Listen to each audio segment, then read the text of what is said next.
5 دقائق الاولانيين معناتها من المقابله وجد مشاكل، وحتى يعني بعد لقى الحلول كي المدرب نتاع الزمالك رجع للدفاع 6-0 وبدل الحارس بالحارس الروبي. الحارس الروبي في 15 دقيقه الاخرانيين عمل 7 تصديات، وهذا خلى معناتها الفارق من 7-4 للسد اللبناني الى 9-9 في الدقيقه 22. لكن نشوفوا معناتها حنكه المدرب الاسباني زي كيف في الدقيقه 22 يعمل تايم اوت، وفي التايم اوت تتغير الامور ومعناتها ياخذ الاسبقيه وتولي 13-10. الاشكال اللي صار يعني في الشوط هذايا، وهذا وارد. تايم اوت المدرب السد اللبناني اللي هو ثم يعني اشكال، هي علاقه بين المنسق واللاعب الدائره، بين المنسق ولاعب الدائره يعني بتاع السد اللبناني سجلوا 7 أهداف من بيناتهم. العلاقه هذه هي طريقه لعب المنتخب الاسباني وطريقه لعب الكره الاسبانيه، يعني هذا كان متوقعا قبل. الحل للزمالك هو ان يلقى حل خوان كارلوس باستور حتى مع المنتخب الاسباني. تذكر جيدا في تونس سنه 2005 كان عنده افضل لاعب دائره في العالم في ذلك الوقت، واعتماد كلي على اللعب في الدائره. كابتن عادل ثاني، بالنسبه للزمالك المصري، هل تعتقد انه تقريبا في الشوط الاول 3 لاعبين فقط موجودين، حسن يسري، احمد الاحمر، واللاعب رقم 89 محمد هشام، تقريبا هذا الثلاثي هو الثلاثي الذي ينشط بجديه في الزمالك المصري، بقيه تقريبا الى حد الان غايبين. هل بهذا الثلاثي بامكان الزمالك المصري ان يقف مد في الشوط الثاني، وربما لانه ارهاق كبير سيتابع هؤلاء الثلاثي؟ وبالفعل حسن يسري هو من قاد الفريق من بدايه المباراه حتى في دقيقه 20 تقريبا، هو اللي كان يسجل وهو صانع العاب. فتره من الفترات احمد الاحمر مسك مان تو مان ورجل لرجل، وحسن يسري قام بالدور واكثر من الدور الواجب، كان هو العنصر الخطر مع فريق الزمالك. ولكن نتحدث عنه الان نحن السد اللبناني اللاعب المميز بالفيزا رقم 45 مصاب اليوم ما لعب، ولكن نشوف السد اللبناني قادر يعطي.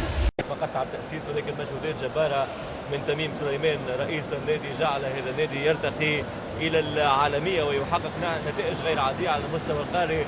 صحيح ربما نادي السد اللبناني وصل بمجموعه فالادوليد الاسباني لهذا الدور المتقدم في بطوله سوبر جلوب الدوليه، ولكن اكمل الثاني على المستوى الاسيوي وفاز باللقب الاسيوي بمجموعه جيده، بمجموعه محليه، بمجموعه لبنانيه في الاساس. كابتن هيكل مكنم يدخل اكثر في الامور التكتيكيه لهذه المباراه وفي الاطوار التكتيكيه.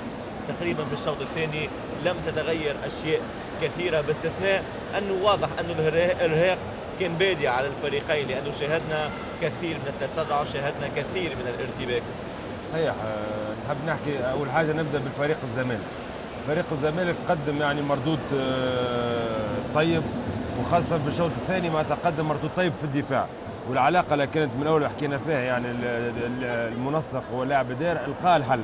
لكن مشكل الفريق الزمالك اليوم هو الهجوم نتاعو، معناتها لقى برشا صعوبات في الهجوم المركز نتاعو. ثم لاعبين كما احمد الاحمر وحسن يسري هما احسن، قدموا معناتها مردود كبير اليوم، لكن ثم نقص في الظهير الايسر. الظهير الايسر حسن يسري واحمد الاحمر سجلوا 13 من جمله اهداف الزمالك المصري، 13 ثم يعني هجومات ايجابيه، يعني بينالتي ولا دقتين. صحيح. اللاعبين هذوما هما الخطر الكبير نتاع فريق الزمالك. الحراس نتاع فريق الزمالك زاد الواحد يشكرهم على خاطر اليوم قدموا معناتها زوز مقابله كي تجمعها مع بعضها في التصديات، قدموا مقابله باهيه. حاجه بركه اللي قلت لك عليها هي انه الظهير الايسر اللي هو ييشا كان معودنا باكثر مستوى احسن.